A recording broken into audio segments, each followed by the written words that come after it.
If you are struggling to check your FAB prepaid or salary card balance because your app isn't working or you don't want to go to an ATM machine, this quick method is for you. So guys, today I'm going to show you how to check your FAB prepaid card balance without logging into your app. And let us get started. Type check FAB card balance in your search bar. And the first result you'll see is ppc.magnati.com/ppc/inquiry.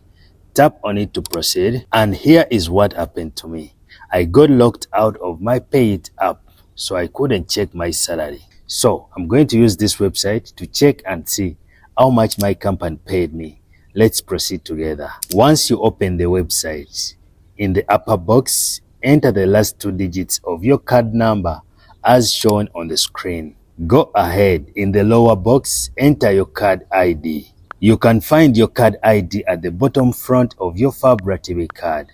And if you're following along, please smash that like button to help a lot. So after entering the last 2 digits of your card number and your card ID, tap on the go button and your card balance will immediately be revealed. As you can see here, my salary is next to 0, meaning my company hasn't paid me yet. So that is it. That's how you check your FAB Ratibi card balance online without using any salary app or the FAB app.